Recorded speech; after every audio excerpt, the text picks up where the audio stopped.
Mostrar a lista de reforços do Flamengo nesse ano. Ela tem um nome novo, que é o do Diego Alves, não está anunciado oficialmente pelo clube, mas é uma questão de fazer exame médico e de anunciar. Está anunciado pelo Valência, que está cedendo. Porque já está anunciado pelo Valência, que está cedendo o Diego Alves.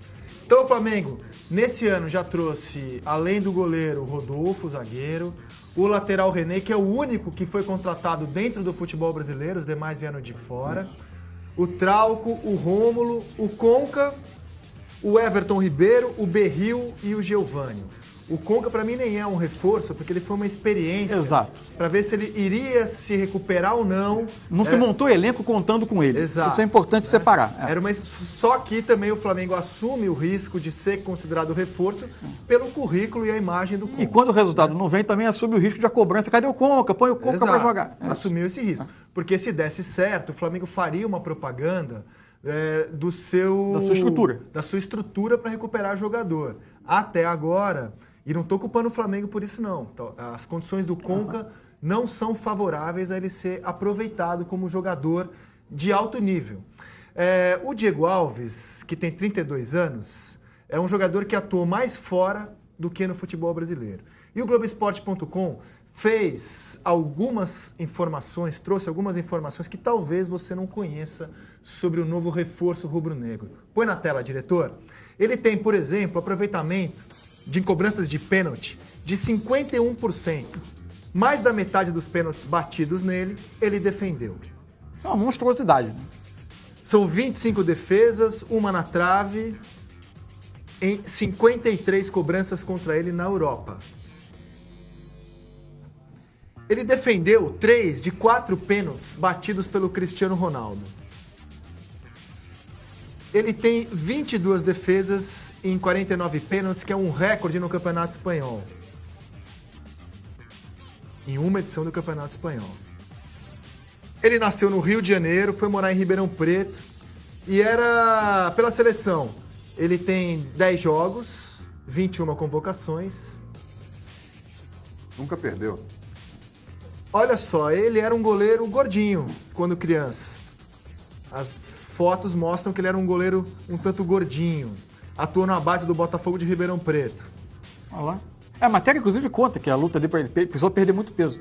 E no Galo, onde ele desponta, ele disputou posição com o Bruno. Do Galo, ele saiu para o Almeria, na Espanha. E hoje é conhecido como o grande pegador de pênaltis, graças ao que fez pelo Valência. E aí aparece o Armando Nogueira, que dedicou, inclusive, uma crônica a ele, elogiando a capacidade dele de defesa. Não, eu lembro quando ele surgiu no Galo, era um negócio, era um fenômeno. E a questão é a seguinte, é evidente que a marca dele como pegador de pênalti, ela chama muita atenção. Agora, ele não é só um pegador de pênalti, ele é um muito bom goleiro. Talvez, evidentemente, que ele seja como pegador de pênalti mais do que ele é como goleiro. Até porque a marca dele de pegador de pênalti é uma coisa assombrosa. Agora, o que ele traz ao Flamengo, acima de tudo, e que precisa ser levado em conta, é o nível de jogadores que ele estava acostumado a enfrentar. Quer dizer, ele jogou em grandes palcos, em grandes cenários, em campeonato importante, contra alguns dos principais jogadores do mundo. Num time de segunda linha, né? E num time que vinha vivendo uma crise muito séria. A saída dele tem uma série de fatores. Você tem um clube com uma dificuldade financeira, um processo de reformulação, numa crise seríssima nos últimos anos, e sinaliza uma coisa que é importante para a gente aqui no futebol brasileiro.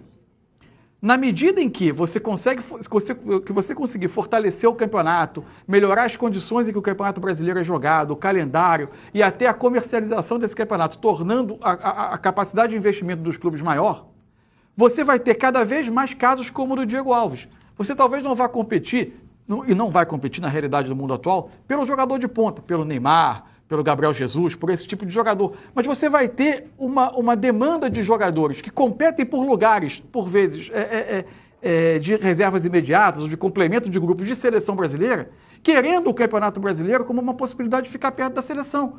Porque já há minimamente representativo o número de jogadores que vem tendo a oportunidade. Quando se aproxima a Copa, né?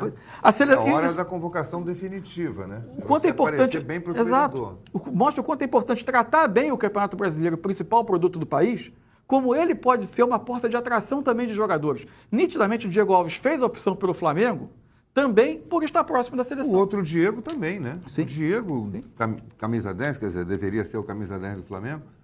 Também veio por causa da seleção brasileira, para estar próximo do técnico da seleção. Fala, Rogério.